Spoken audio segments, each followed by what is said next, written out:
ao vivo mais uma vez, para que a gente possa acompanhar o Pinga Fogo, edição número 17, segunda-feira, 3 de agosto de 2020. Muito boa noite, senhor Jorge Elahá Canto. Boa noite, Rubens. Boa noite a todos os que nos assistem pela Web Rádio Fraternidade, a emissora do bem na internet, construindo um mundo melhor. É um prazer enorme estar mais uma vez na companhia de todos. Boa noite. Nosso carinho aos amigos da Federação Espírita de Rondônia, que gentilmente cedem esse espaço para que nós pudéssemos estar fazendo esse trabalho. O nosso carinho a todos vocês, viu, meu querido amigo? A nossa gratidão, porque a gente está junto nessa proposta, viu? Está juntinho, levar a mensagem do Consolador. Eu já passo a bola para você falar do assunto de hoje. O que a gente vai tratar hoje, Jorge? Olá, boa noite para todos. Eu escolhi para a gente conversar um pouco antes de começar os nossos trabalhos dessa noite, as nossas conversas, uma questão que é muito da hora. É indiscutível que nós estamos vivendo um momento singular na história do mundo e na história do nosso país. Nós estamos vivendo um momento extremamente delicado do ponto de vista epidemiológico, do ponto de vista político, do ponto de vista econômico, do ponto de vista social, do ponto de vista familiar. Nós estamos hoje extremamente mexidos. E exatamente pelo fato de nós estarmos nessa condição tão singular, isso exige de nós um tanto mais de esforço, para que a gente consiga fazer uma busca ainda mais acentuada das virtudes que nós já temos, para que a gente consiga compartilhar com aqueles que conosco convivem um pouco mais daquilo de bem que a gente tenha. Então, que a gente compartilhe o bem que a gente já consegue viver. Sabe, existe muita gente compartilhando ódio, existe muita gente compartilhando desamor e desequilíbrio. Não façamos parte dessa corrente. Não engrossemos a fileira daqueles que, de alguma forma, utilizam o seu saber, os seus recursos tecnológicos, as suas possibilidades de comunicação para estimular o ódio, a violência e o desamor. Usemos da possibilidade que Deus nos dotou para que a gente também seja um semeador da paz. André Luiz, na obra Agenda Cristã, nos diz: o mal não merece comentário em tempo algum. Então façamos um esforço para não comentarmos o mal, para não alimentarmos ainda mais o negativismo, o pessimismo. Se nós não temos nada de positivo para dizer, silencia, fica quieto. Mas não multipliquemos aquilo que a gente sabe que não vai trazer o bem. E assumamos o papel que nós precisamos exercer no momento singular que vivemos. Nós todos estamos convocados para viver o bem, convocados para sentir e expressar o bem que nós já somos capazes de perceber. Não permitamos, assim, que as nossas dificuldades se sobreponham às nossas virtudes, mas ouçamos o chamamento do alto, ouçamos o momento que a gente vive e o valor das coisas que a gente já conhece e colaboremos na construção do mundo novo, na construção de um mundo melhor. Muito bem. Por isso que a gente tem como lema: vamos ajudar a construir um mundo melhor. Foi por isso que eu usei. Temos que fazer como a Web Rádio Fraternidade, ajudar a construir um mundo melhor. Elahá, nós começamos com uma pergunta muito interessante que chegou lá de Vitória da Conquista, a Luzia. E ela coloca uma questão muito interessante. Minha mãe, há quase um ano, aos 87 anos, teve um AVC. Está completamente acamada e com demência. Sinto culpa e não estou conseguindo lidar com essa culpa. Gostaria de saber como posso ajudá-la espiritualmente. Estou o tempo todo com ela. Muita paz a todos. O nome dela é? É a Luzia, lá da nossa querida Vitória da Conquista. Boa noite, Luzia. Boa noite a todos os companheiros de Vitória da Conquista que fazem um trabalho extraordinário durante a primeira semana de setembro, há mais de 60 anos. A famosa Semana Espírita de Vitória da Conquista. Então, Luzia, nós não podemos esperar que, com a quantidade de imperfeições que nós já possuímos, que a gente consiga ter o comportamento dos anjos. Então, nós podemos ter, sim, momentos de impaciência, momentos de angústia, por conta das nossas imperfeições. A gente precisa saber lidar também com as nossas próprias dificuldades, porque senão a gente vai ficar neurótico, querendo acertar sempre, e isso pode ser bem difícil para nós. Então, a primeira coisa a fazer em relação a isso é se retirar da situação no momento presente, a história apenas material, e ter um olhar espiritual da situação. Enxergar sua mãe como espírito, enxergar a aprovação como não uma aprovação para um corpo, mas uma aprovação para um espírito. Ter a leitura, como apresenta Allan Kardec no capítulo 2º do Evangelho segundo o Espiritismo, quando ele trata da mensagem O Ponto de Vista, em que, de acordo onde você coloca o seu ponto de vista, seus problemas podem ser maiores ou menores. E ele sugere que a gente olhe de cima, porque olhando de cima, você começa a perceber que seus problemas podem não ter a grandeza que eles teriam se você olhasse de maneira muito horizontal.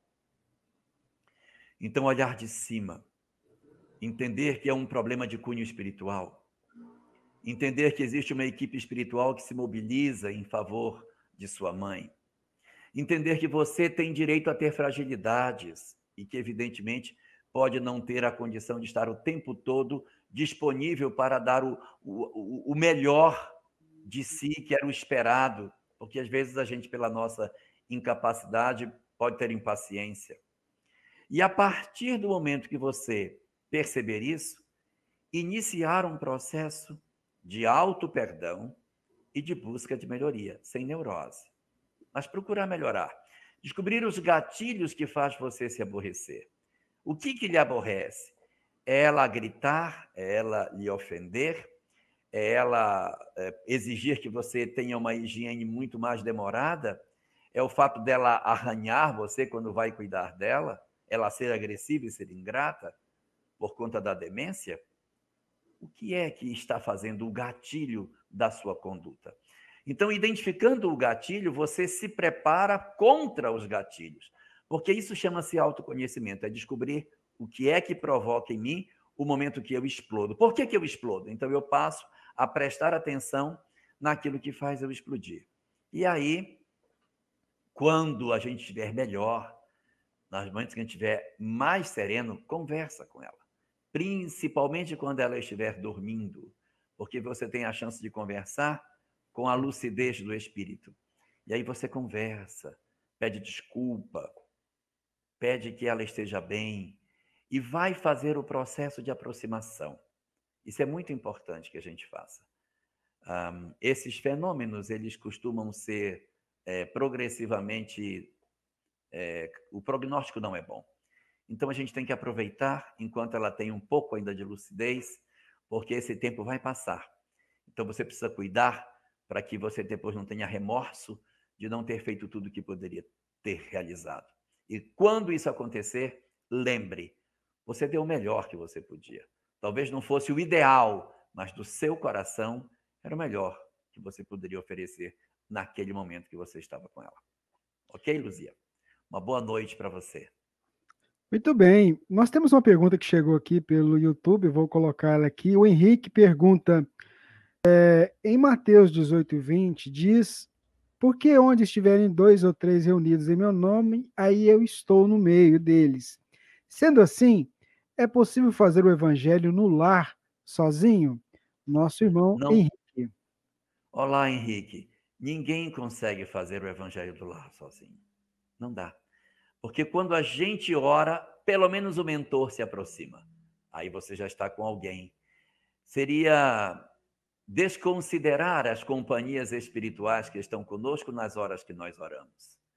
Quando a gente ora, nós atraímos uma companhia espiritual numerosa, que se cerca de nós em busca do agasalho que a prece representa. Espíritos que precisam de socorro e que utilizam-se da prece como um refrigério para as suas dores.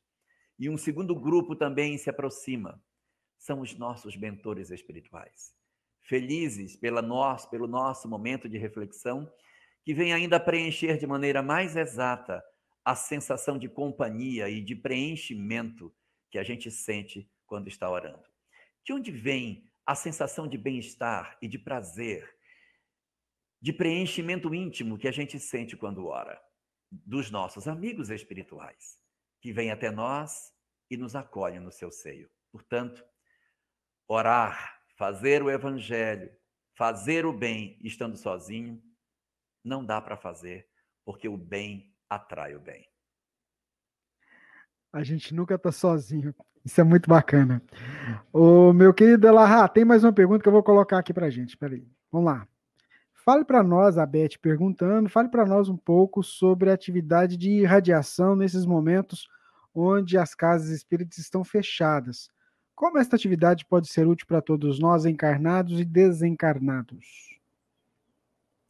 No livro O Céu e o Inferno, existem vários casos que Allan Kardec apresenta de atendimento a entidades espirituais. Existe um caso particular de um espírito que ele está vinculado ainda ao corpo físico. Ele desencarnou, mas continua ainda atrelado ao corpo, ele não se desligou. E os espíritos, então, sugerem que o grupo que Allan Kardec participa, que era lá da Sociedade Parisiense de Estudos Espíritos, comece a fazer irradiações para ajudar o companheiro. Então, eles vão promovendo esse processo progressivamente. Como se dá isso? Nós mentalizamos e a onda do nosso pensamento vai atingir o espírito distante. No livro Telas do Infinito, Bezerra de Menezes dá uma explicação de como é que se dá esse fenômeno. Ele dá o mecanismo dele. Lá em Telas do Infinito, nas Telas do Infinito, Bezerra diz o seguinte: quando alguém ora e ora em meu nome, que evoca o meu nome, ou seja, irradia, é uma irradiação, irradia o pensamento na direção de Bezerra, ele diz: eu sinto um fremido no meu ser, algo dentro dele dá como fosse um comichão. Ele sente um fremido e esse fremido dá a ele a sensação de que alguém pede por ele. Então ele diz: eu aguço a minha percepção e eu sinto de onde vem, e aí eu vou até lá para socorrer. Então esse processo de irradiação, ele funciona como uma antena que você tem, que você vira a antena numa determinada direção. Você mentaliza determinada pessoa, você mentaliza uma casa espírita, você mentaliza um hospital ou o que quer que seja. Então você colima o feixe do pensamento naquela direção. E a partir daí, as ondas do nosso pensamento, elas se agrupam, do grupo como um todo, elas vão se reunindo e vão para aquele mesmo lugar. E ao atingirem aquele lugar, elas vão promovendo o aproveitamento dessas energias pelos espíritos que estão naquele lugar. Então, a irradiação ela tem essa capacidade. E na obra O Céu e o Inferno, ele fala que em função da nossa capacidade ainda limitada espiritual, nós, quando promovemos a irradiação, nós conseguimos fazer muita coisa. Mas quando estamos mais próximos, fazemos mais, porque a quantidade de energia ela vai se dissipando na distância, pela nossa incapacidade. Mas se nós estivermos mais próximos, a gente consegue mais. Então a gente irradia? Sim, irradia. E à medida que vai ecoando, ele vai perdendo a intensidade. Quem gosta de magnetismo da engenharia vai compreender o conceito dentro de uma ideia chamada vetor de Poynting, que é o campo magnético dividido pela área que ele abraça. Então ele vai se dissipando com a distância. Mas se a gente faz um esforço para concentrar o nosso pensamento num ponto, a gente consegue colimar o feixe e atingir com muito mais eficiência. Então, é mais ou menos por aí que as coisas se dão nesse processo de irradiação, que acaba sendo muito útil nesse momento singular que a gente está vivendo das reuniões mediúnicas. Na falta de um instrumento melhor, na falta de outras faculdades mais próprias, esse é o que nos serve. E para aqueles que estão preocupados sobre um subatendimento dos espíritos, lembremos que o espiritismo só tem 163 anos e os espíritos são socorridos pelos espíritos desde o princípio dos tempos. Então, quando a gente não consegue socorrer, os mentores fazem. A gente faz a mediúnica para que a gente possa se sentir útil e ajudar, mas eles sozinhos são capazes de fazer. Já faziam antes da gente, né? Vamos lá. Eu queria mandar um abraço para o nosso querido Cleonaldo, lá na linda Catalão, no estado de Goiás. Com saudade aí, viu? Um abraço. Meu amigo Elahá, tem uma pergunta que chegou aqui, né? A gente está mesclando, né? Pergunta no Facebook, no WhatsApp e aqui no YouTube. Chegou uma pergunta lá no nosso WhatsApp que eu vou pegar aqui agora, nesse outro aqui. Vamos lá. A Maria Márcia Barbosa, de Belo Horizonte, pergunta: se a pessoa reencarnou mulher, mudar o sexo, se transformando em homem, não seria mudar o plano reencarnatório? Qual a visão espírita sobre isso? Ela é com você. Olá, tudo bom, Maria? Maria Márcia, vamos lá. É muito raro acontecer daqueles que encarnam e cumprem o planejamento como um todo. Eles são tão raros que eles são conhecidos no mundo espiritual pelo nome de completistas, dada a raridade que é você encarnar na Terra e executar o planejamento que está previsto. Porque no curso da existência, nós odiamos, guardamos mágoa, cometemos crimes, fazemos uma série de bobagens, de tal sorte que é muito comum nós não cumprirmos a programação. Então, falar de que a pessoa, por conta disso, não cumpriu a programação, tem que inserir todas as demais condutas, porque elas também significam não cumprimento de uma programação espiritual, mas não significa dizer que, por não ter cumprido a programação que estava prevista, você perdeu a encarnação como um todo. O mais importante no processo da encarnação é você amar. Nós estamos numa condição espiritual tal que o avanço no campo intelectual não é mais o principal elemento a ser buscado. Nesses tempos de transição, o ponto mais nevrálgico da evolução do homem nesse momento não é o alargar do saber intelectual. O mais importante agora é vencer as nossas dificuldades morais, ou seja, amar. Então, esse é o foco. O que quer dizer com isso é que todas as vezes que a gente deixa de amar, a gente está tropeçando. Então, essa é uma condição a mais na qual a pessoa pode estar saindo de uma programação espiritual, mas a gente sai praticamente o tempo todo. O que a gente tem que fazer é prestar atenção para não fazer das nossas vidas um hino de desamor. Porque às vezes nós achamos que nós cumprimos a lei todinha e estamos cheios de ódio, cheios de mágoa, cheios de ressentimento. Eu evocaria aqui um personagem da televisão para representar o que eu estou dizendo.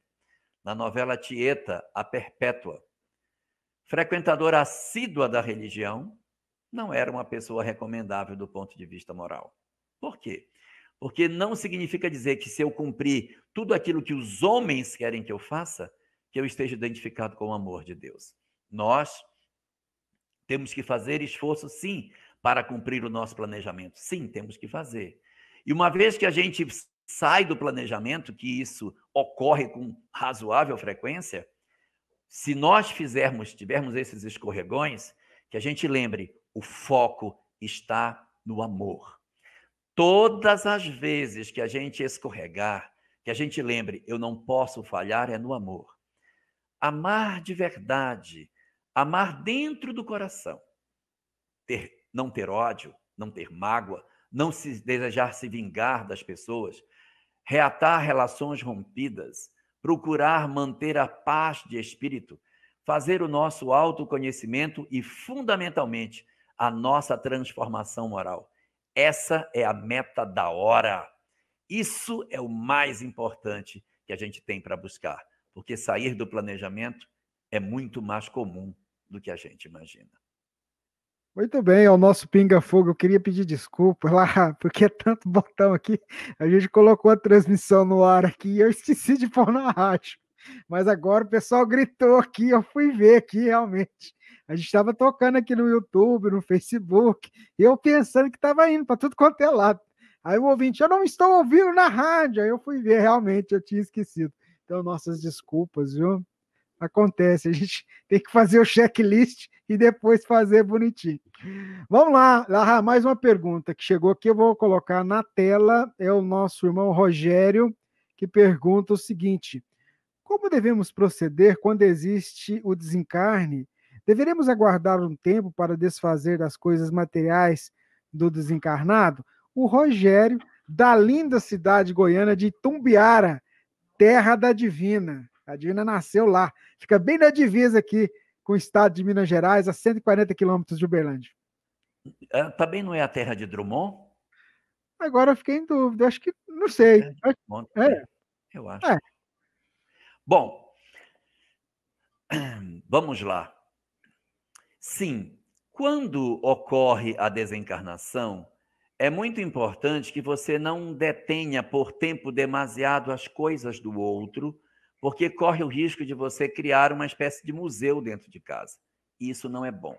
Isso não é bom por duas razões. Não é bom para nós e não é bom para o desencarnante. Por quê? Porque a gente fica imantando as coisas de energia e fica criando nesses objetos um elo que vincula o outro e promove um processo de prisão, entre aspas, das nossas mentes naqueles objetos e, consequentemente, fica, de certa forma, evocando as pessoas naquilo que os outros, ainda que desencarnaram, possuem seus vínculos. Você fica reforçando as coisas materiais. Isso aqui, isso é tão importante. Aí não, você não se desfaz das coisas. Então é importante que a gente tenha esse tempo. Porém, isso não significa dizer que você tenha que abrir mão de tudo. Não, pega tudo e joga tudo fora, que isso é tudo coisa material, isso não tem valor. Não tem. Tem coisas que são muito importantes. Fotos, objetos pessoais que são importantes para a pessoa, guarda, guarda. Porque a gente não pode, de repente, fazer uma ruptura total como se nós não sentíssemos. Não, eu não sei se desencarnou, perdeu o vínculo material, pegue tudo e mande. Não. Faça um crivo entre as coisas. Faça uma seleção. Se você perder um filho, bebê, escolhe as roupinhas que você acha que mais representa ele. Essas duas roupinhas aqui são a cara dele, sapatinho. Essa é a cara dele. Você guarda esses objetos. Agora, o mais não faz sentido você guardar. É importante que a gente utilize disso para ajudar outras pessoas que não têm. E aí, com o tempo, a gente vai até aprendendo a ver que determinados objetos que a gente guardou, não desfazer disso. Você vai perceber que existem ondas de desfazimento. A gente faz uma onda de desfazimento. Depois de um tempo, a gente faz uma segunda onda de desfazimento e você vai vendo que as coisas vão perdendo um pouco aquele valor que tinham de princípio. Então, isso é natural. Em resumo, no começo, respeite sua dor. Então, mantenha ali por um momento. Depois de uma primeira onda, você doa. Você vai sentir depois uma segunda, uma terceira onda e você vai se desfazendo progressivamente. E certamente você vai me perguntar, qual o tempo para esse desfazimento? Isso vai depender muito de cada pessoa. Depende muito de cada um. No judaísmo, por exemplo, o tempo ideal para que a gente cumpra todas essas etapas é 1 ano, para que você não fique demasiadamente ligado ao seu parente que desencarnou. Mas isso é judaísmo, não é espiritismo. Para a doutrina espírita não existe um tempo específico, nenhuma obra espírita aponta um período em que, olha, a partir daqui deu 3 meses, pronto, acabou. Não, mas vá sentindo, vá percebendo, porque é natural que a gente faça um processo de mergulho no íntimo nosso e depois a gente emerge de novo. Isso é natural. Então você tem que perceber, você tem que sentir como é que você está, mas fazendo um esforço para que a gente saia do luto.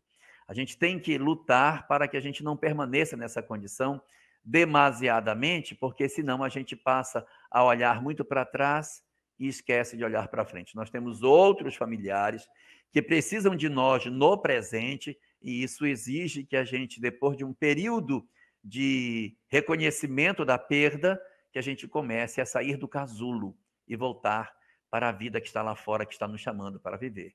E aí, as ondas de desfazimento vão acontecer de maneira natural. Mas isso sim precisa ser feito, não dá para segurar tudo. Agora, aguarda um pouquinho, vale a pena para a gente também ter as lembranças dos nossos entes queridos. Jorge Alahá, você está trabalhando muito ou pouco esses dias? Desde a quarentena? Muito, não tá? Então, olha só essa aqui. Caro Jorge, para a correta compreensão do Evangelho, é importante a compreensão do judaísmo, porque foi para eles que Jesus falou. Então, a pergunta que não se cala é: seria possível mais essa doação, um ciclo de palestras sobre a cultura judaica? Esse ciclo de palestra de cultura judaica está acontecendo nas sextas-feiras, às 21 horas. Nós estamos, eu e o Álvaro Mordecai, estudando os 10 mandamentos. Em cada dia, a gente faz meia hora de cultura judaica relacionada a cada semana é um mandamento. Meia hora de cultura judaica estudando as conexões da cultura judaica com aquele mandamento. Depois nós discutimos um pouco sobre uma das leis morais que tem conexão com o mandamento, porque a questão 648 diz que os 10 mandamentos estão ligados com as 10 leis morais. Fazemos uma conexão entre esses dois elementos e depois a gente mergulha no texto do mandamento, vendo o hebraico, vendo a tradução literal e os desdobramentos filosóficos, os desdobramentos metafóricos que ele tenha, e no final a gente faz um coroamento com a visão espírita de todas essas questões. Para você que está nos acompanhando, esse estudo também está disponível aqui no canal da Web Rádio Fraternidade, na playlist, tem uma playlist lá, que está escrito os 10 mandamentos, em que você vai poder acompanhar as edições anteriores e as edições que ainda virão pela frente, e é uma forma de você se aprofundar no assunto, e eu brinquei justamente para que o Elahá pudesse falar, está trabalhando muito, eu vi a agenda dele.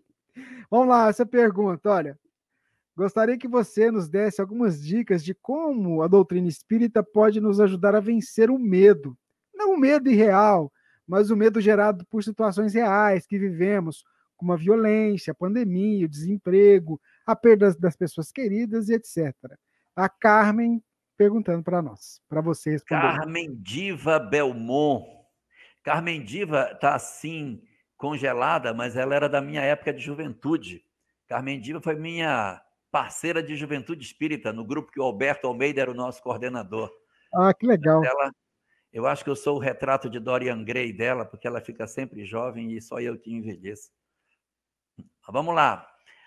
Carmen, o consolo que a doutrina espírita nos traz é o grande instrumento que a gente tem para que a gente consiga efetivamente utilizar desse conteúdo para mudar de vida. Como que a gente pode fazer a dinâmica da mudança das nossas existências? A partir da apropriação do conteúdo espírita nas nossas próprias vidas. No livro Caminho, Verdade e Vida, no capítulo 11, existe uma mensagem extraordinária sobre o consolo espírita. Nessa mensagem, Emmanuel faz a seguinte imagem. Ele diz que o ser humano que sofre é como alguém que morasse no fundo de uma caverna escura. Ele está no fundo da caverna e a mensagem espírita é a luz que está lá fora da caverna. Então, não tem como ele acessar a luz que está lá fora se ele não se deslocar da caverna escura para a luz. Se ele se esconder no fundo da caverna, o consolo espírita não o alcança. Para que ele consiga acessar o consolo que o Espiritismo oferece, ele tem que sair daqui desse fundo escuro e caminhar na direção da luz. Como? Isso se faz com uma coisa chamada transformação moral. Aí eu dou um exemplo. Imaginemos que, de repente, uma mãe chega na casa espírita em busca de consolo por conta da perda de seu filho. Sem dúvida nenhuma, uma dor inigualável. Você perder um ente querido e ser um filho. Ninguém se programa para isso. Então, ela está como se estivesse no fundo da caverna. E ela vem atrás da doutrina espírita para encontrar o consolo. Só que se ela ficar no fundo da caverna, sem fazer a mudança para ir na direção da luz, ela não vai se consolar. Por exemplo, ela vai na casa espírita e aí ela ouve a palestra, ela ouve todo o trabalho, conversa com as pessoas. No final ela diz, não me consolou em nada. Mas por quê? Porque eu quero meu filho de volta. Ninguém trouxe meu filho de volta, eu quero meu filho de volta. Então, repare, a doutrina espírita não pôde consolar porque ela ficou na mesma posição que ela estava. Como que o espiritismo consola? Ela tem que se deslocar daqui para cá. Ela tem que se mover. Como que ela se move? Ela dizer assim, mudei minha visão de vida.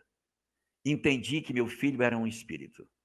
Entendi que a morte não destruiu o que ele era. Entendi que meu filho vive e que ele, portanto, continua existindo e continua privando da minha companhia. Eu continuo tendo meu filho vivo. E como o meu filho está vivo, eu sei que, na hora que for certa, eu voltarei a encontrar com o amor da minha vida. Então, veja, ela só se consolou porque ela se deslocou de onde ela estava.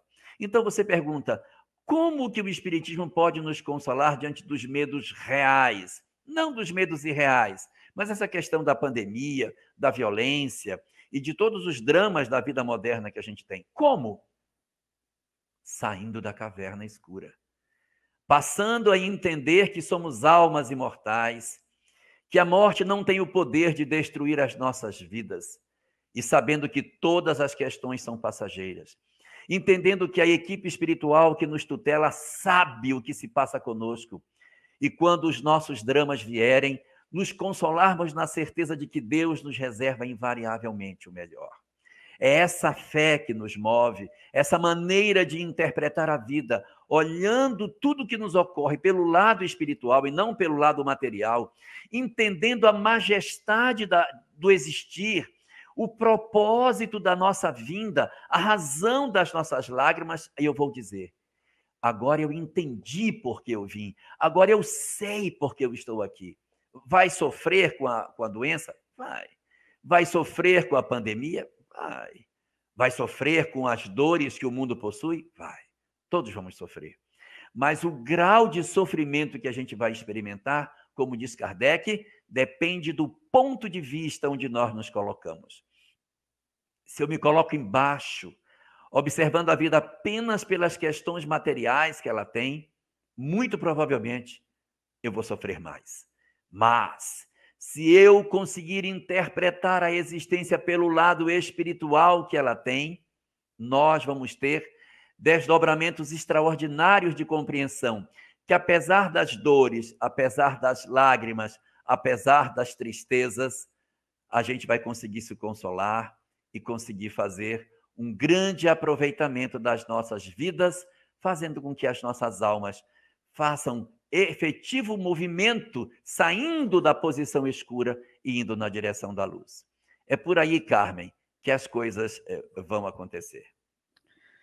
Muito bem. Elahá, enquanto você toma uma aguinha aí, deixa eu dar uma notícia que eu queria ter dado aqui mais cedo, na hora que a gente abriu o programa. que é sobre o nosso irmão Divaldo Franco. Talvez muita gente já esteja sabendo, né? E a Divina acabou de me lembrar aqui. Eu só preciso achar aqui da notinha, né, Divina? Ah, tá no meu WhatsApp particular, né? É tanto botão aqui que o Rubens... Ah, tá aqui. O Centro Espírita Caminho da Redenção, Mansão do Caminho, informa que o médium e orador espírita Divaldo Franco recebeu alta hoje, no final da manhã, mas permanece em São Paulo para retornar ao médico e fazer revisão na próxima segunda-feira.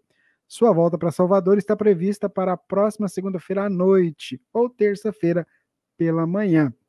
O pessoal agradece os corações amigos pelas preces e vibrações de saúde endereçadas ao Divaldo Franco. Salvador, 3 de agosto de 2020. Está aí, bacana a gente ter essa informação que a gente compartilha com os nossos ouvintes, os nossos internautas, ligadinhos aqui na emissora do bem, nesse nosso Pinga Fogo. Aqui tem uma pergunta que a gente vai postar aqui também, Elahá, veja essa. Senhor Jorge, tem uma dúvida quanto aos afetos entre espíritos. A tal química, ela é um processo espiritual ou da carne? Pergunta feita pela Denise Conti. Boa noite, Denise. Isso depende muito da evolução dos espíritos. Emmanuel, no livro Vida e Sexo, separa os espíritos em dois grandes grupos, as almas conscientes e as almas primárias. Ele diz que as almas primárias se relacionam afetivamente com quem elas acham pela frente, elas não têm interesses emocionais, só interesses físicos, elas gostam de relações poligâmicas, a visão delas é uma visão muito terrena, e esses espíritos, ao desencarnarem, a tendência deles é que eles continuem a ter, do outro lado da vida, um comportamento afetivo muito parecido com o que eles tinham aqui. Então, almas primárias encarnadas, desencarnadas, almas primárias. Então, vão continuar se sentindo atraídos na química por aqueles que efetivamente começam a ter os mesmos ideais, os mesmos desejos, os mesmos impulsos.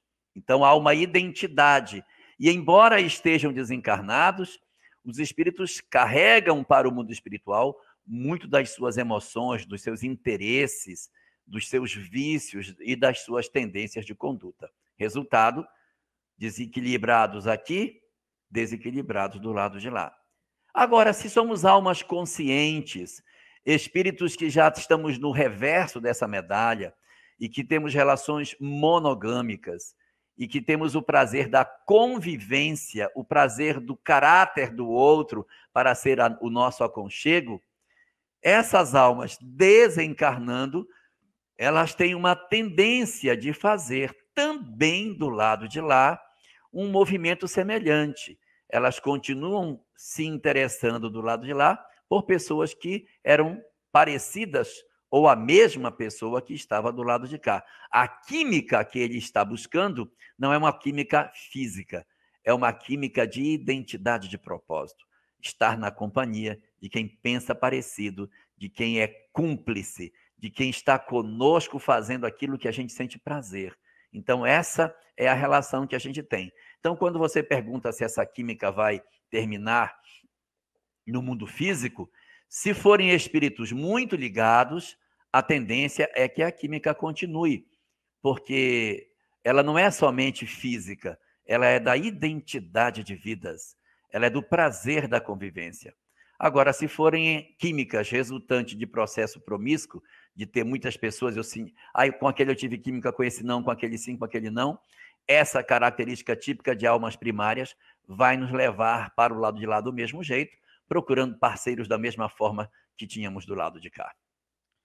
É o nosso Pinga Fogo, edição número 17. Vamos lá, nesse dia 3 de agosto de 2020, para mais uma pergunta. Essa veio pelo Facebook. Outro dia, o professor Elahá citou que o Espiritismo é uma doutrina biblista, ou algo assim. Poderia aprofundar esse pensamento? A Oni, perguntando, meu amigo. Boa noite, Oni, boa noite. Esse comentário que eu fiz é por conta de alguns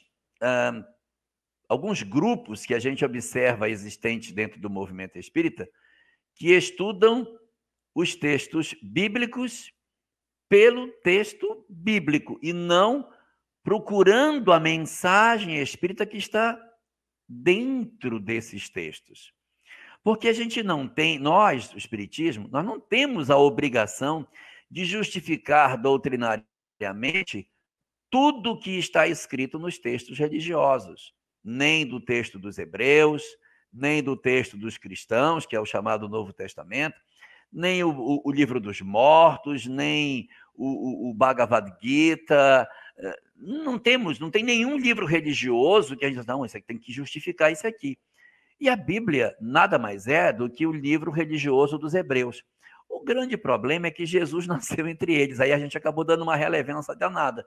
Mas tem obra dos vikings, tem obra dos gregos, tem muitas obras religiosas de diversos povos. E nós não somos obrigados a pegar tudo que está lá dentro, não, aqui vai ter que ter sentido isso. Você pega, por exemplo, a Torre de Babel. A Torre de Babel está no capítulo 12 da Gênesis. As pessoas se reuniram para fazer uma torre para chegar até Deus. E aí, quando Deus percebeu a vaidade dos homens em construir uma torre para chegar até ele, ele então, confundiu os homens e nasceram os idiomas. E nunca mais a torre foi terminada e os idiomas existem na Terra por conta disso. Tá, e aí? Eu vou explicar isso como. O mundo teve o dilúvio e depois do dilúvio, Noé desceu da arca com 3 filhos, Jafé, Sem e Cã. Só tinha 3. E esses 3, então, repovoaram o planeta. Mas só tem 3. A gente tem uma infinidade de etnias diferentes, só tem 3. Jafé teria gerado a pele branca, Sem gerou os semitas, que são os árabes e os judeus, e Cã, os negros. E os asiáticos, os amarelos, vieram de onde? Então, não dá para a gente pegar todos os textos religiosos e tentar dar uma justificativa para eles. Porque existem coisas que fazem parte do pensamento religioso. Eu evoco do Novo Testamento também. Nós temos passagens do Novo Testamento que a gente vai ter que fazer um malabarismo danado para poder encaixar esse texto dentro da mensagem que o Espiritismo tem. Existem passagens do Evangelho que são atribuídas a Jesus, que se a gente for pegar aquilo ao pé da letra, vai dar problema, como a expulsão dos vendilhões do templo, em que o evangelista João narra Jesus com um chicote na mão. Não diz que ele está usando, mas está com um chicote.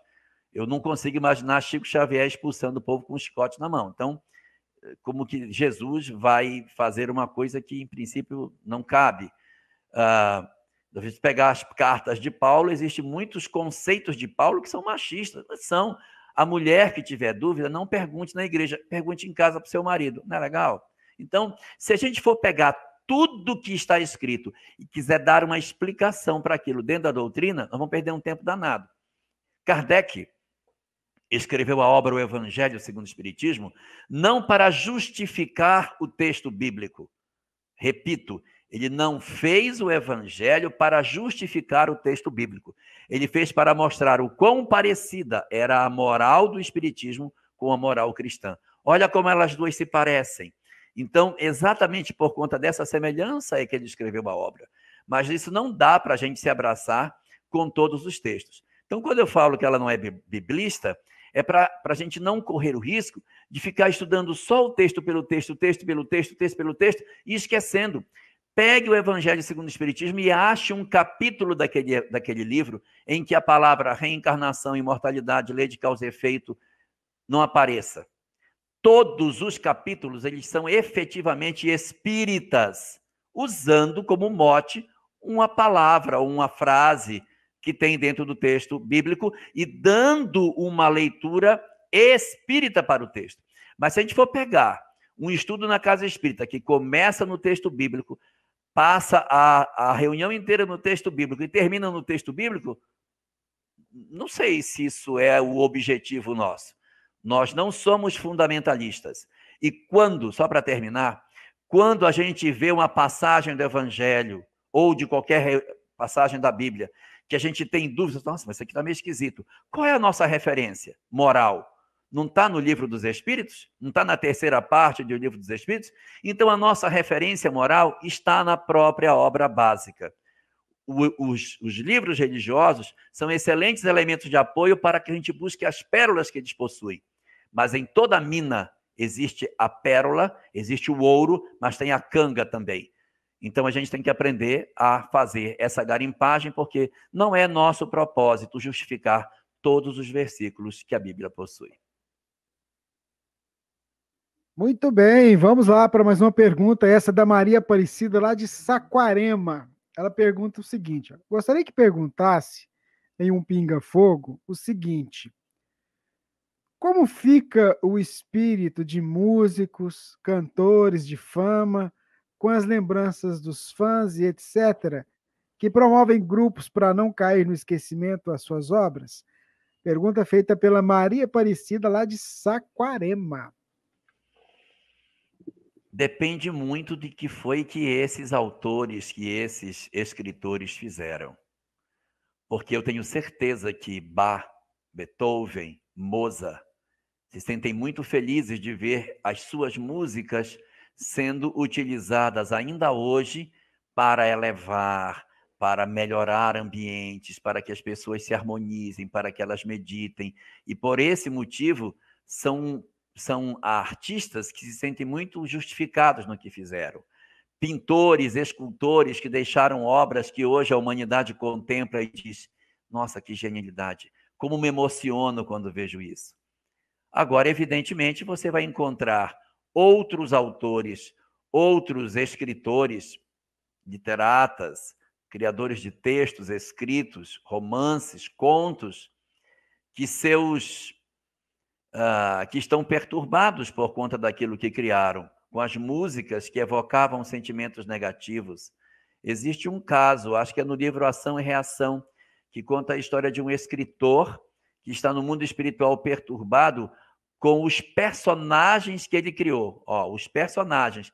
Ele criava contos com os personagens e tinham tanta vida esses personagens que hoje ele se sente perturbado no mundo espiritual com os personagens que ele inventou no tempo que ele estava encarnado. Então, a nossa condição do lado de lá como artista vai depender das sementes que a gente plantou. Ser lembrado de maneira positiva pelas obras que a gente aqui deixou é sempre muito bom e agrada ao espírito. Mas se a gente deixou uma má semente, a semente do desequilíbrio, da discórdia, da promiscuidade, da violência, então certamente a vergonha que a gente sente e o desejo que essas coisas se apaguem vai nos incomodar profundamente. Existem espíritos que eles são retirados de mais próximo da Terra para que eles não sintam a influência que as suas ideias negativas produziram em algumas pessoas. Autores de livros que geraram muito desequilíbrio e que hoje sentem culpa pelo que fizeram, eles estão mais afastados, exatamente para não se contaminarem das negatividades que eles são objeto por conta de suas obras. Vamos lá, um abraço para os nossos amigos da TV Secal, lá em Florianópolis, o Antônio Carlos, mandando um oi para todo mundo e mandando uma pergunta também. Ele pede para que você comente o seguinte: no livro Paulo e Estevão, Abigail responde a Saulo quando ele desanimado: o que fazer para adquirir a compreensão perfeita dos destinos do Cristo? Ama, trabalha, espera e perdoa. Esse é tema de um seminário sábado que vem aqui na Web Rádio Fraternidade com Rafael Lavarini, viu, gente? Mas vou pedir para o meu amigo Jorge falar comigo. Não, mas eu acho que essas 4 palavras, esses 4 verbos, eles já falam por si mesmo, né? Ama, espera, trabalha e perdoa é um roteiro para a gente, né? É um roteiro. Então, você fazer... Veja que não existe aí lamentação, olhar para trás, é para frente. Ama, ou seja, faz o que você puder. E se o outro não te reconhece, não espera, não fica remoendo, espera. Não, você semeia e deixa. Não fique cobrando que o outro te dê de troca aquilo que você fez. Ama, sai amando. E não espere retribuição. Ama e espera. não fica na expectativa de que as pessoas venham te ser gratas. E aí, segue a vida. Trabalha, vai continuando, vai trabalhando, vai fazendo mais. A gente não pode deixar de fazer o bem porque a gente fez e não recebeu a gratidão por aquilo que a gente buscava. E por último, se nada disso der certo, se tudo aquilo que a gente fez, você amou, você esperou, você trabalhou, e nem assim deu certo, aquele por quem você se empenhou de amar, aquele que você esperou que viesse, aquele por quem você trabalhou ainda mais na tentativa de não se prender no passado, mas saiu trabalhando para criar uma nova história. Se nem assim ele vem, perdoa, avança, porque o perdão é o maior instrumento para que a gente consiga se libertar e ser feliz.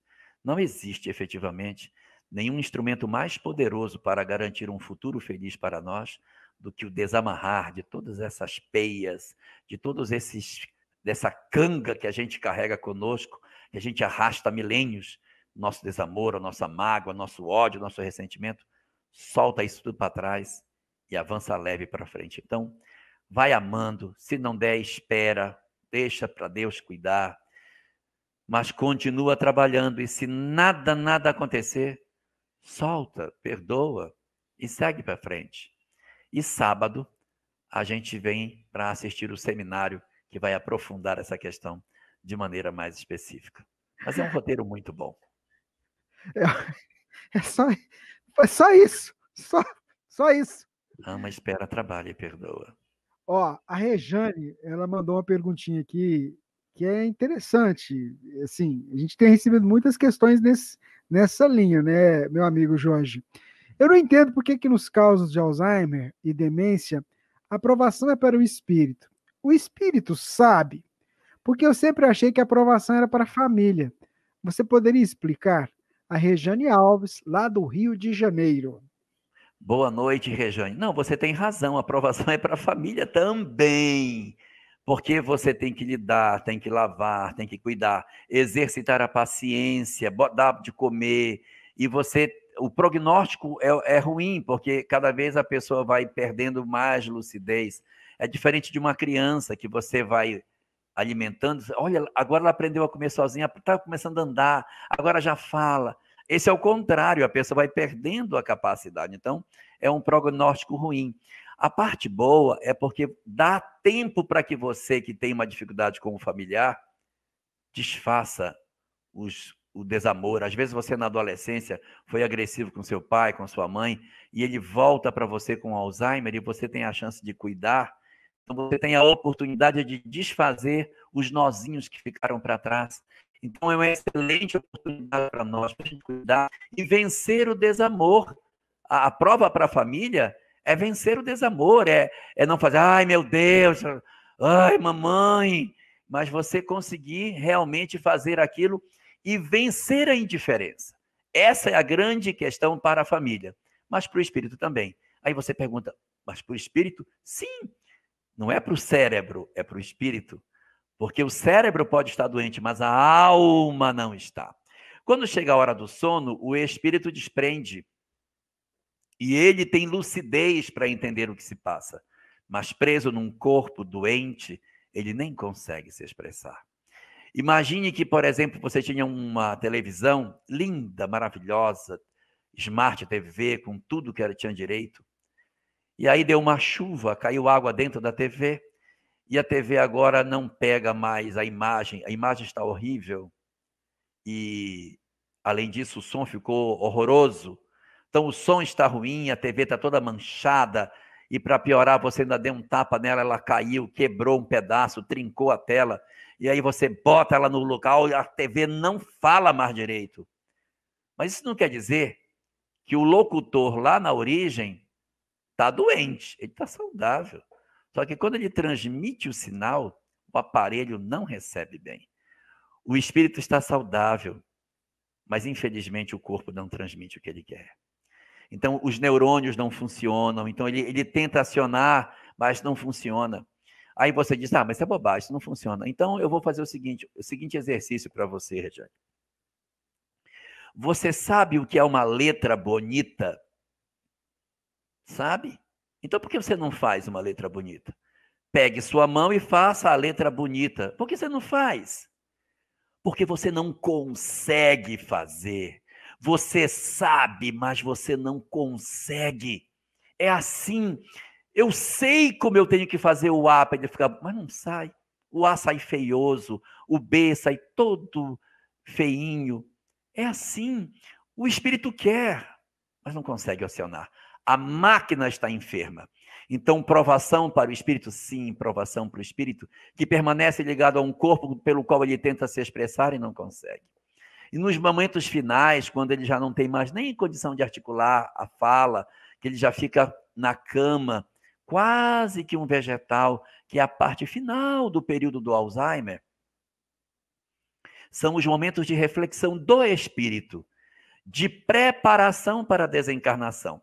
Existem muitas pessoas que têm um apego à vida carnal terrível, que têm pavor de desencarnar.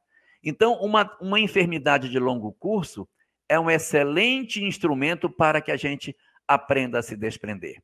Eu lembro de minha avó, com 92 anos, que não queria desencarnar de jeito nenhum. Judia, agarrada nas coisas. E quando eu fui visitar minha avó, ela estava acamada já, quase desencarnando. E ela, no quarto dela, tinha um guarda-roupa cheio de, eu não sei como é que chama, Rubens, pedaço de tecido que a gente vai fazer uma blusa, como é que chama? Fazenda, corte? Como é que chama? Corte ou fazenda que o pessoal costuma falar, né? Então, o armário estava cheio de cortes, cheio de fazer todo tipo de tecido, aquilo abarrotado, né? Judeu que guardava aquilo há 20, 30 anos, aquelas coisas. Aí quando eu fui visitar minha avó, aí ela na cama, já bem doente, assim, meu filho, abre o armário. Aí eu abri, aí ela disse, pega aquele ali, aquele, leva para tua esposa, para a Sâmia, que ela vai poder usar para fazer uma blusa. Eu digo, ih, vovó está muito mal, ó. A vovó está dando as coisas.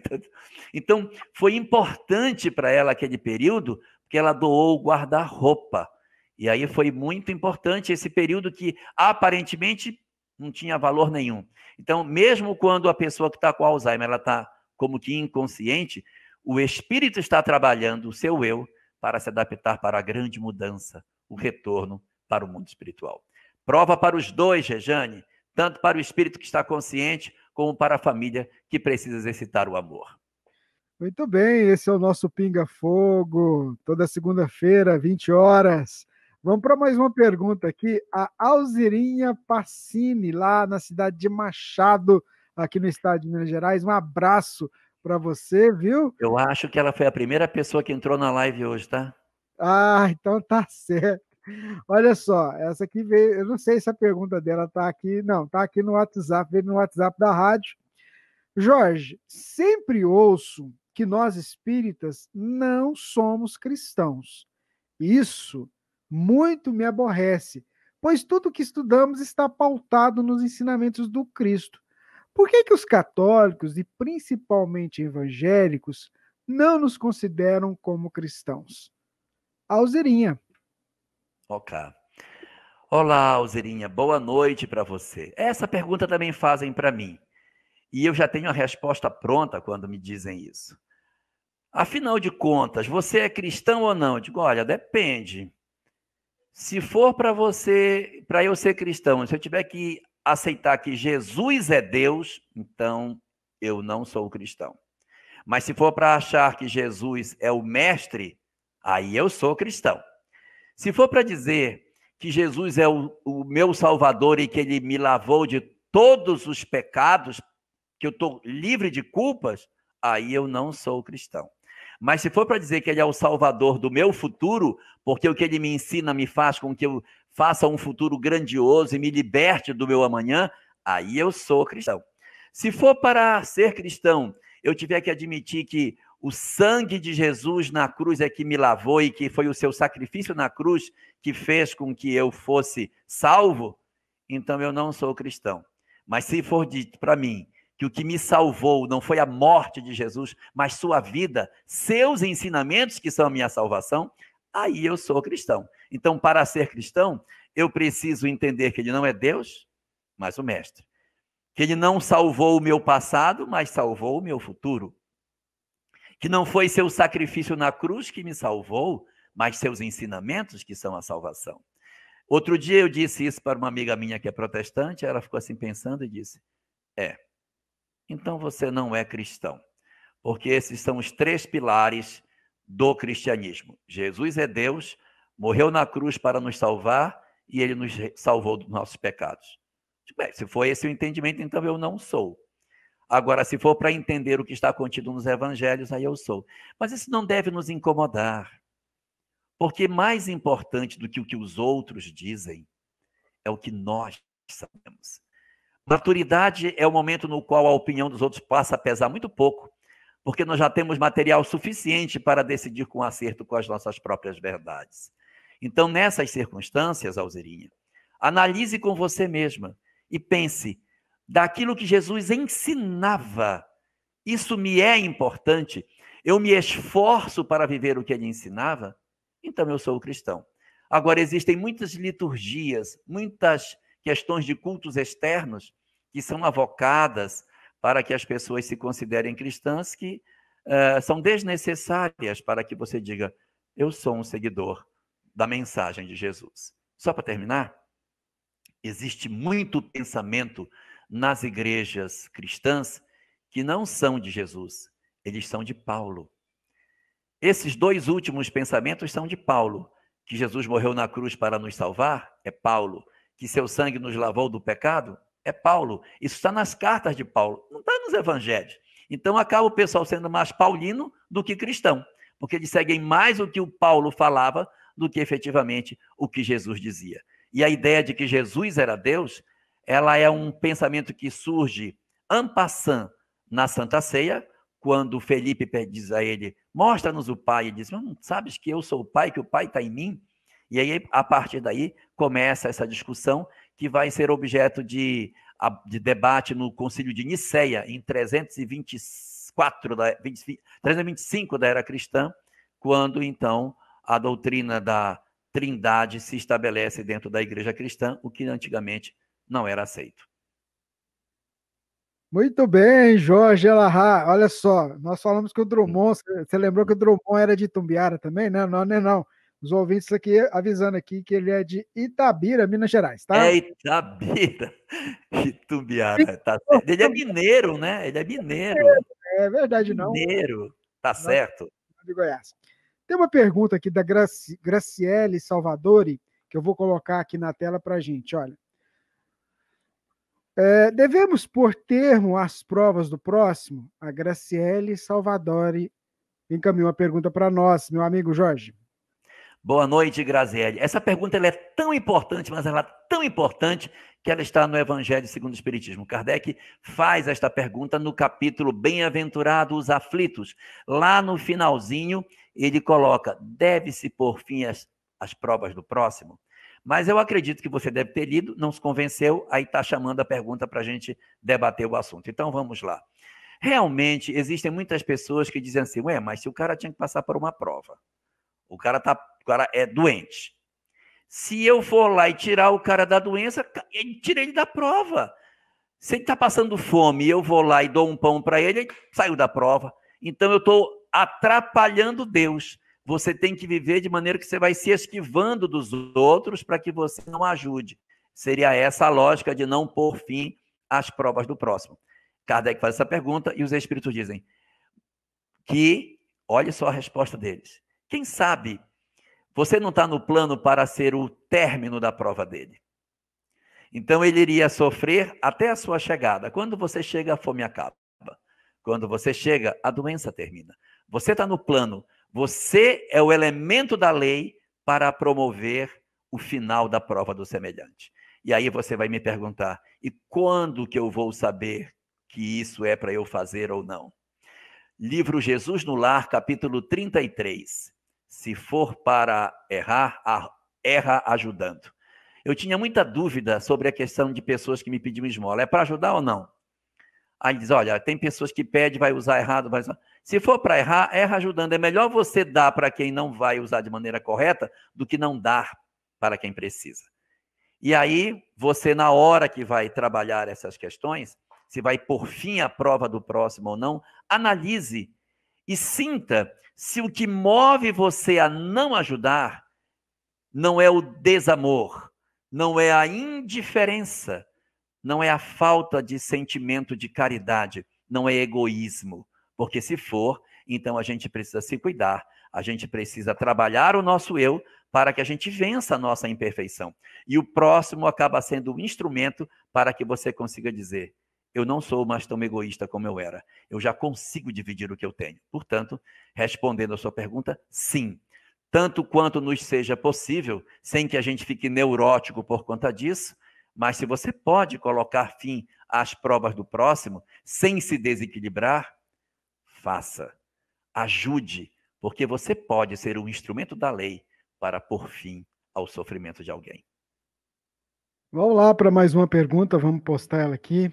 O Edson Silveira, de Ribeirão Preto, pergunta: por que Kardec não segue a sequência apresentada por Jesus nas bem-aventuranças? Primeiro fala dos aflitos, depois dos pobres de espíritos.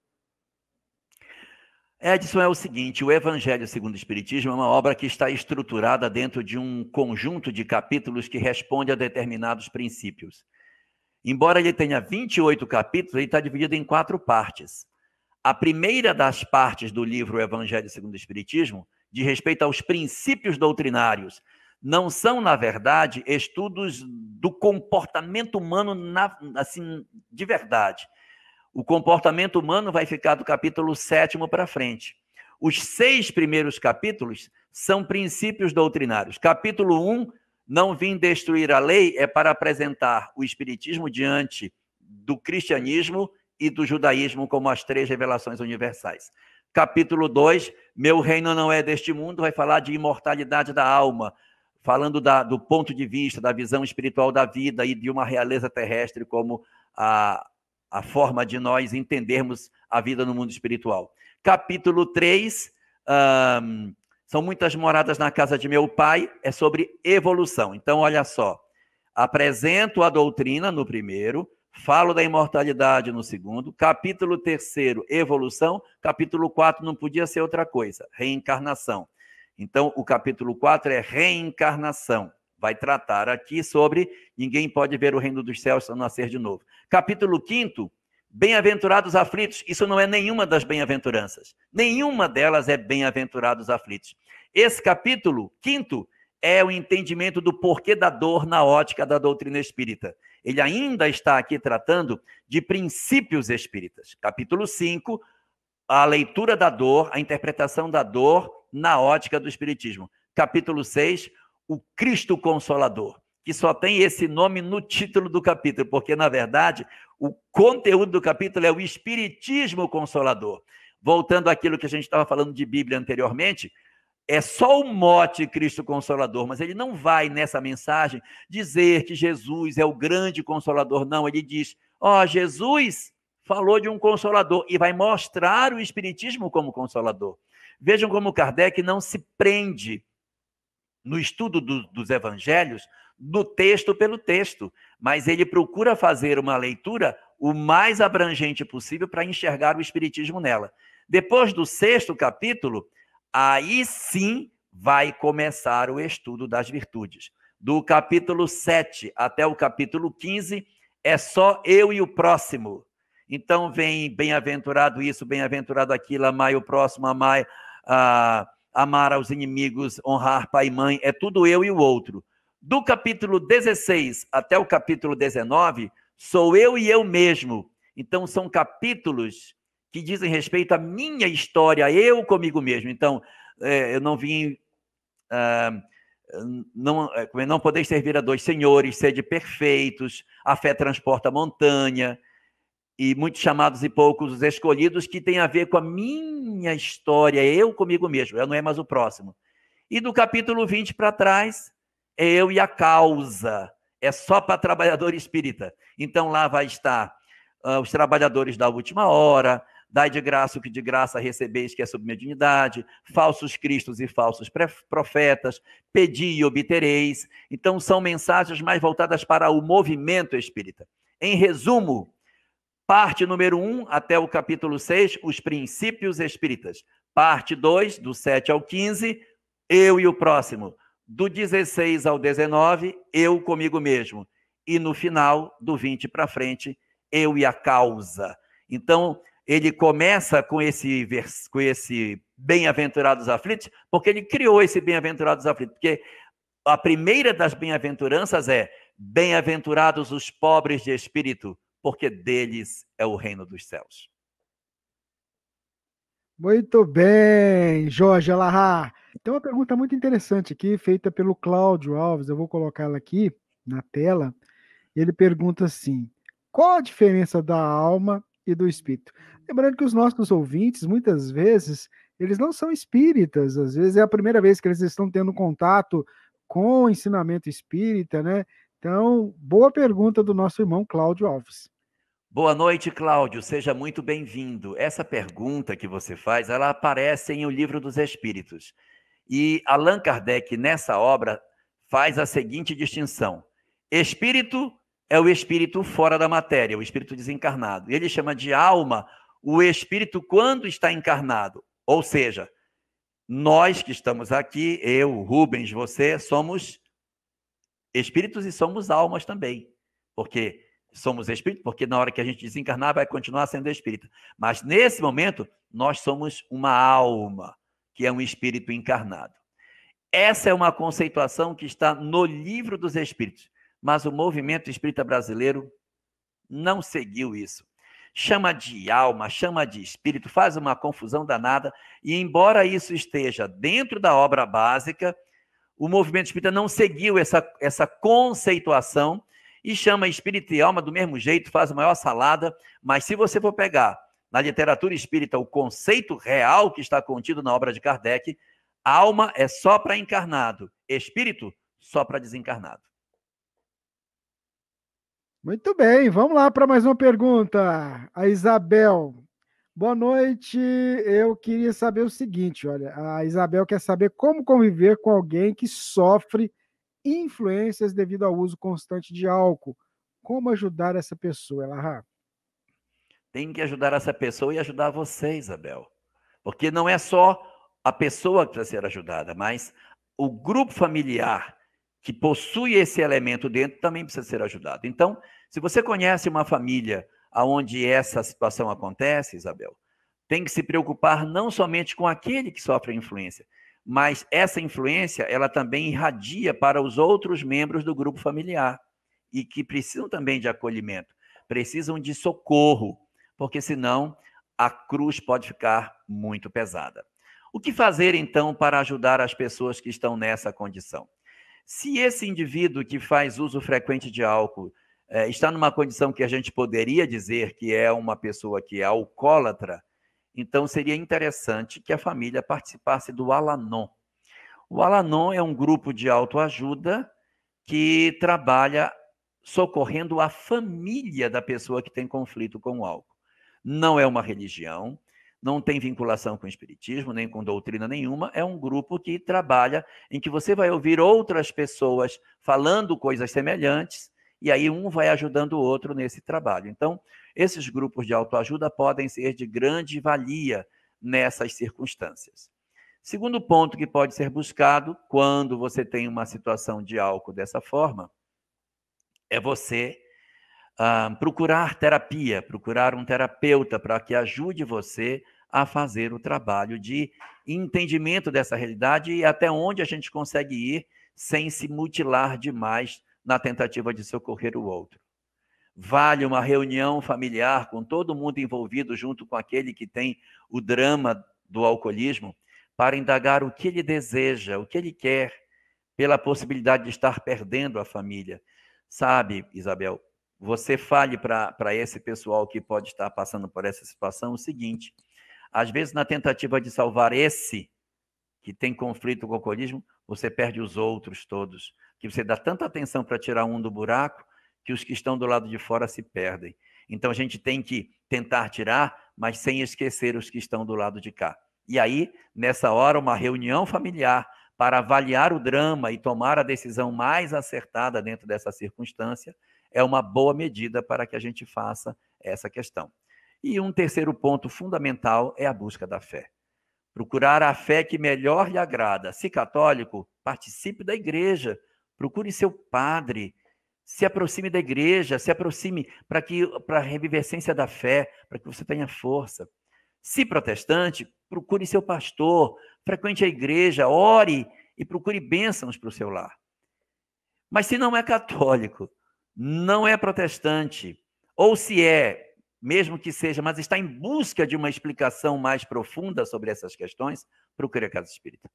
Lá você vai encontrar grupos específicos de acolhimento espiritual para atendimento dessas pessoas e vai permitir com que, através do trabalho de atendimento fraterno pelo diálogo, que está suspenso por conta da pandemia, mas deverá retornar, e as palestras de atendimento espiritual, poderá ser feito muita coisa. E aí, como quarto elemento, o culto do evangelho no lar. Orar no lar. E aí você diz, mas eu oro no lar e ele não mudou. A gente faz a oração e ele continua bebendo. Quando fazemos o evangelho, não é para que o outro pare de beber. É para que a ambiência espiritual da casa melhore.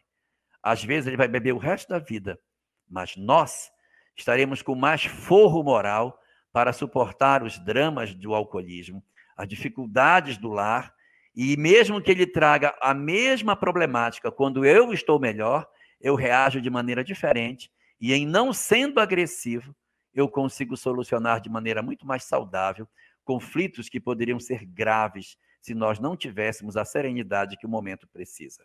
Então, fazemos o evangelho no lar por ele e por nós também, para que haja uma ambiência mais saudável e a gente consiga decidir com mais acerto nessas situações. Muito bem, vamos lá. Tem uma outra pergunta interessante aqui. Vamos lá.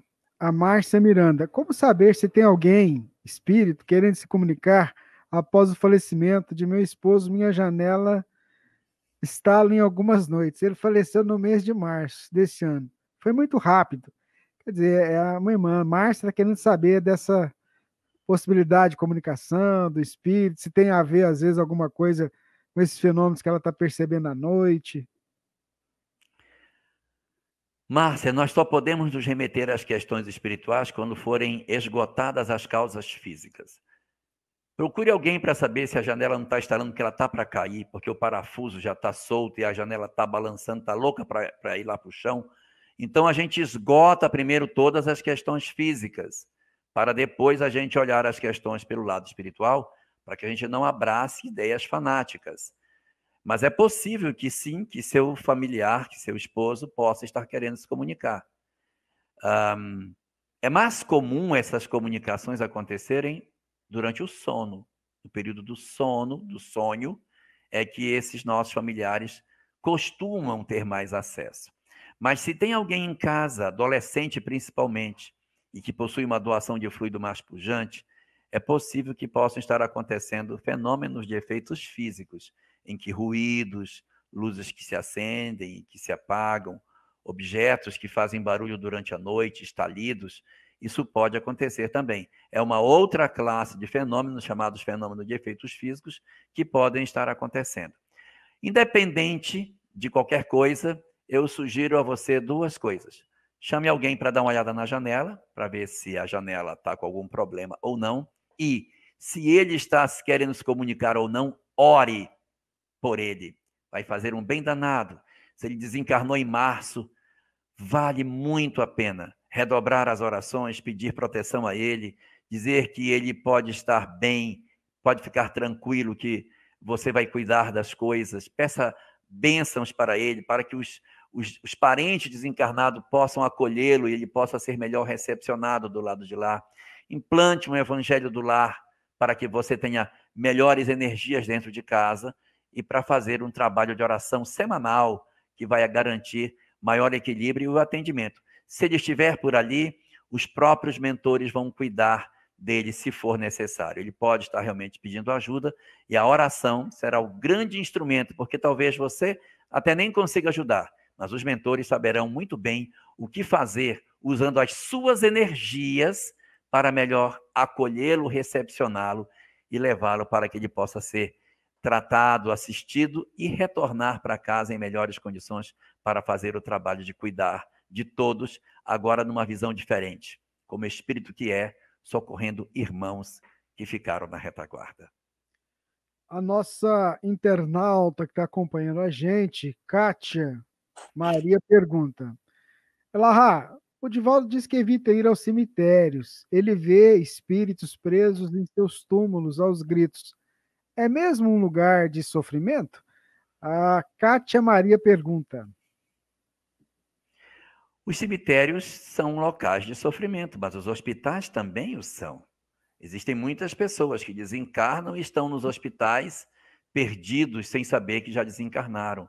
Os templos religiosos também costumam ser locais com uma presença espiritual bastante complicada. E as boates, os ambientes de lazer, as casas noturnas, também possuem muita gente perturbada lá dentro. Na verdade, a média dos espíritos na Terra é bastante perturbada. Então, os nossos ambientes costumam ser realmente ambientes bastante difíceis. Então, quando o Divaldo fala que ele não vai ao cemitério, é exatamente para dizer que às vezes as pessoas querem que ele vá lá para orar e é complicado chegar num ambiente com tanta gente sofrendo sem entender o que está acontecendo.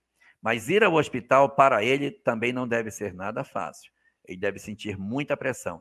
E nas casas noturnas não deve ser diferente também. Então, aqueles que são médium ostensivos, eles percebem a presença dos espíritos em todos os lugares, não somente nos cemitérios. Mas ali, sim, sem dúvida, é um local também onde existe muito sofrimento pela dificuldade que muitos de nós temos em deixar o corpo físico e aceitarmos o fim da existência e o início de uma outra história, porque nosso tempo na Terra teria acabado. Muito bem, gente. Nós estamos quase acabando já, né? Falta só 7 minutinhos, 8 minutinhos, para dar 1h30 de transmissão de programa. Mas eu tenho uma pergunta da nossa querida Cleia. Ela está aqui em Uberaba. Ela pergunta assim: você quer dar uma palestra, um seminário, uma jornada? Ela nos dê dicas de como aprender a perdoar de verdade. Sabemos que o exercício do perdão é diário. Como perdoar quem nos prejudicou muito? Como acabar com as dores que essa pessoa causou? Dá um seminário. É um jornal. Espera aí que eu vou. Ah, não. Pode falar, é com você. Essas situações, elas variam muito. Porque existem causas de sofrimento que elas são pequenas, são pequeninas contrariedades, às vezes mal entendidos, a pessoa falou uma frase mal colocada e você arrasta uma existência todinha lembrando do que a pessoa disse. Às vezes a pessoa não fez nada para você, é você que leu que a pessoa fez coisa errada e você carrega esse peso dentro da sua alma. Às vezes são faltas que a pessoa realmente cometeu com você, mas são faltas mais veniais, mais desculpáveis. São coisas que são mais materiais, são situações que você viveu na vida física e que não necessariamente significam que aquilo foi determinante para a sua vida, mas às vezes a gente fica muito machucado, porque fez isso, e guarda aquilo uma vida inteira, quando lembra, mas lembro de fulano, em 1970, no Natal, e aí fica guardando aquelas coisas anos a fio, só sofrendo. Então existem essas situações. E existem situações, evidentemente, mais graves, né?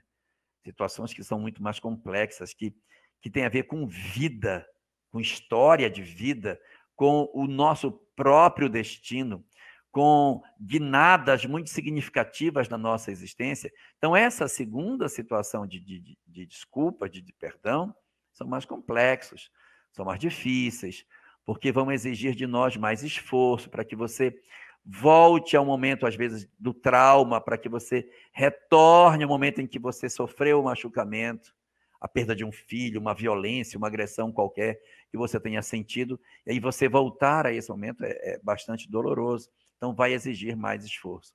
Então eu sugiro que a gente comece exercitando pelas questões que são menores, para a gente ganhar musculatura espiritual, para depois enfrentar os perdões mais difíceis.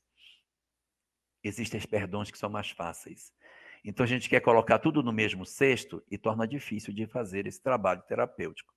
Então comece aprendendo a perdoar as faltas menores, exercitando para desculpar, não guardar tanta mágoa, não ficar remoendo coisas de pessoas que de repente nem fizeram nada tão significativo para nós. Uma vez eu vi um psicólogo dando uma dica do que é grave e do que não é grave.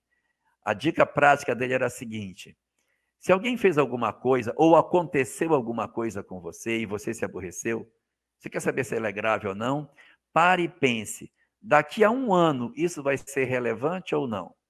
Se não for, perca tempo com isso. Então você diz assim: mexeram na minha camisa, deixei minha camisa aqui, aí pronto, aí faz uma confusão porque aquela camisa foi mexida. Aí eu pergunto, daqui a 1 ano, isso é importante? Se não for, então não se desgaste com isso. Então, essas coisas que não duram 1 ano, começa a fazer exercício para não guardar isso, porque isso é descarga de adrenalina, isso é mágoa, isso é ódio. A gente não dorme, tem palpitação, tem uma série de conflitos do ponto de vista físico, tem dramas do ponto de vista espiritual, das companhias que a gente arruma. E o problema do não perdão é a possibilidade de a gente reencarnar perto das pessoas que a gente tem raiva. Isso que é a pior parte da história. Então, fazer um exercício primeiro desses perdões menores pode ser a grande estratégia para a gente ir percebendo que nós somos sim capazes de perdoar. E na medida que esses forem sendo resolvidos, a gente vai começando a enfrentar mares de ondas maiores. A gente vai vencendo as marolinhas e depois vai se aventurando a vencer ondas mais altas e vai conseguindo trabalhar isso. E dentre esses muitos que a gente faz o processo de perdoar, não esqueçamos de nós próprios. Perdoar as nossas próprias histórias, nossas próprias decisões equivocadas nos tempos de juventude, que às vezes nos perturbam a existência inteira. Acolha a criança espiritual que você é e perdoe a você mesmo. Dê uma chance de você fazer uma história nova. Perdoe sua história mal resolvida e diga: esse que cometeu não sou mais eu. Então eu vou perdoar esse meu eu mais novo, porque ele não sabia o que estava fazendo. E eu tenho que andar para frente.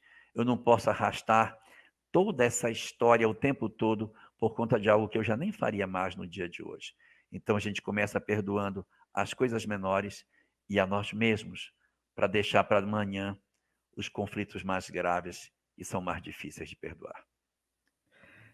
Esse é o nosso Pinga Fogo. Eu queria mandar um abraço para os nossos queridos Antônio e Claudina, aqui da série Espírita Vinha de Luz, a casa espírita que a gente frequenta aqui em Uberlândia, com os trabalhos suspensos, estão lá assistindo a gente. Um abraço para vocês, gratidão pela amizade, pelo companheirismo. Ela tem muitas perguntas aqui, muita coisa bacana, mas a gente tem um tempo, né? Era 1 hora, a gente já está fazendo a live em 1 hora e meia. Daqui a pouco a gente está fazendo em 2 horas. Porque o que tem de pergunta aqui, 2 horas é pouco. Mas é bacana, a gente vai aos poucos. Na próxima semana você tenta mandar a pergunta novamente. Tem uma pergunta aqui que eu vou comentar, porque eu já está organizando, a gente está organizando com o Elahá um seminário. É sobre Maria de Magdala. E a pergunta, Sim, então, mas aí o Elahá vai falar. essa live, esse vai ser ultra mega power especial. Vai ser Nem mesmo, vou viu? dizer por quê, mas ela vai ser É segredo ainda, mas a gente segredo. até a data já está marcada na agenda do nosso querido Elahá. Vai ser muito bacana, vai ser num sábado de manhã, então, assim, de 10 ao meio-dia, vai valer a pena para a gente poder falar sobre Maria de Magdala, um seminário exclusivo sobre esse assunto. Mas a Sim. gente vai chegando ao final e eu queria deixar a palavra com você e aquela prece final que todo mundo espera.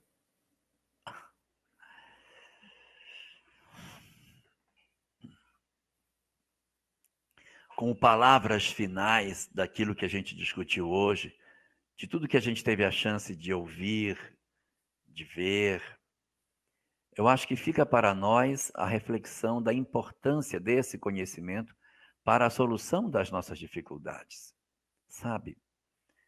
O quão é valioso ter esse conhecimento nas nossas mãos. O como ele pode ser determinante para o nosso futuro.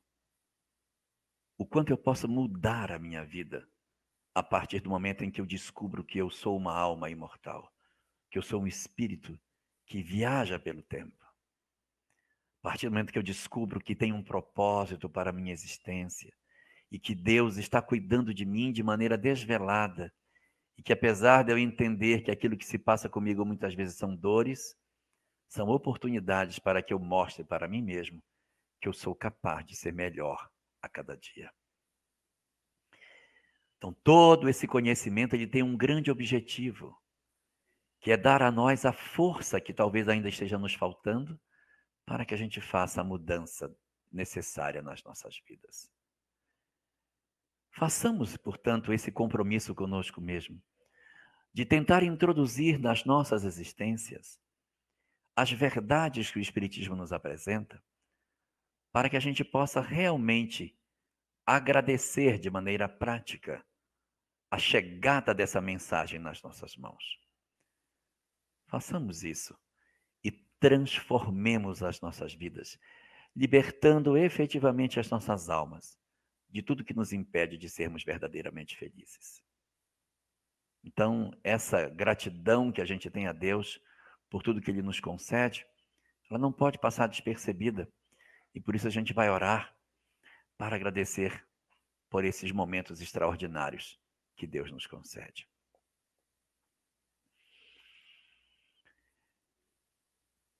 Querido Senhor das nossas vidas,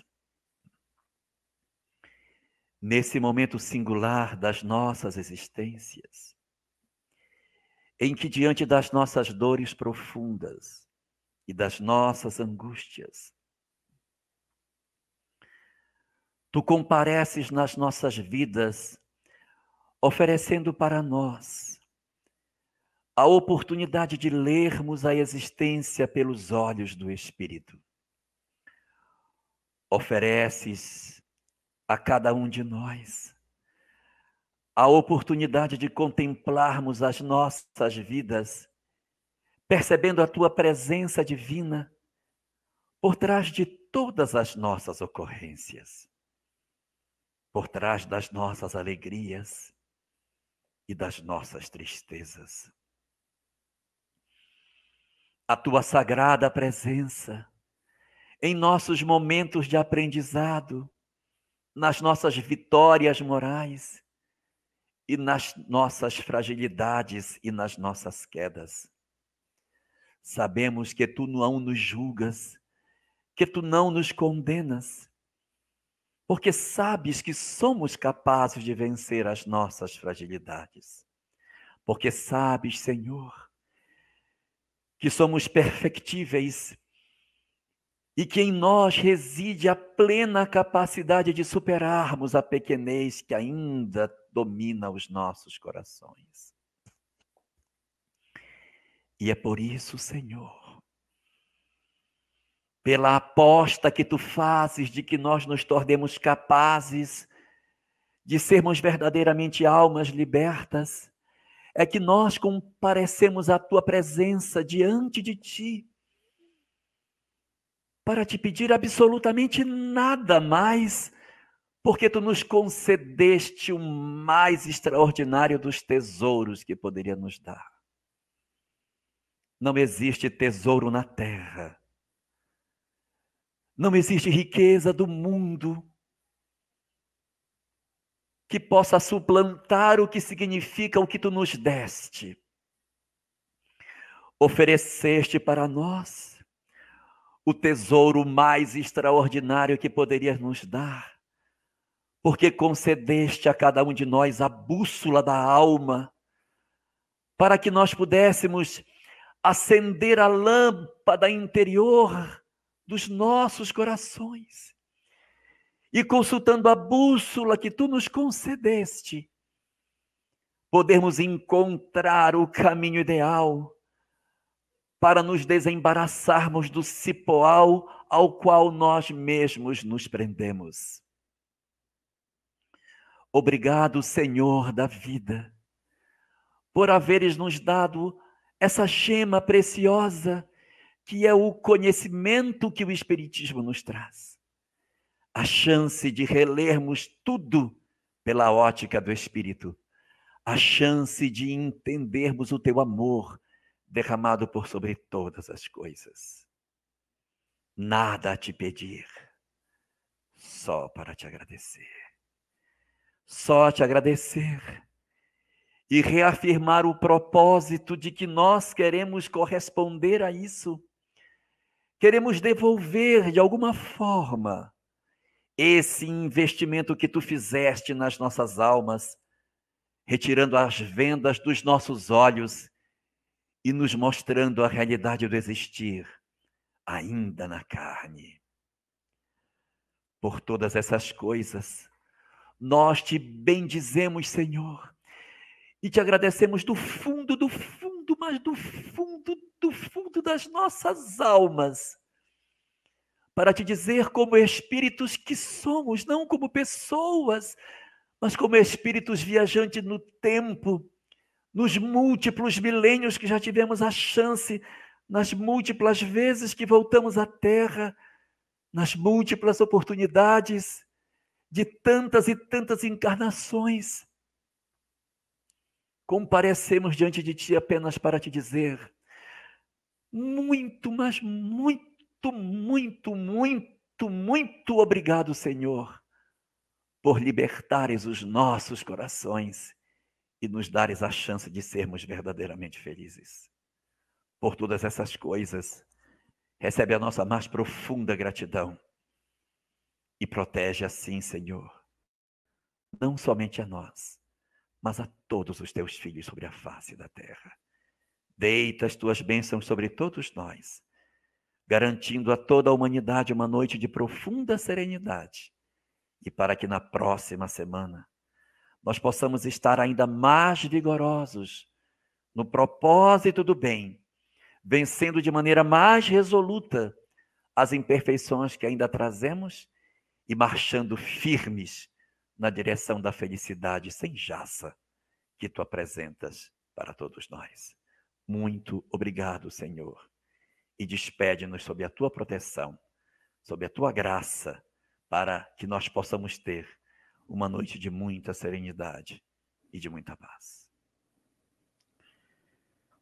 Muito bem, graças a Deus, mais um.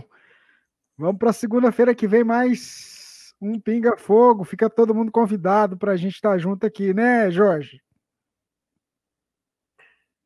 Muita paz. Verdade.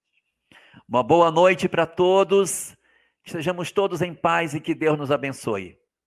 Até a próxima semana, se Deus permitir.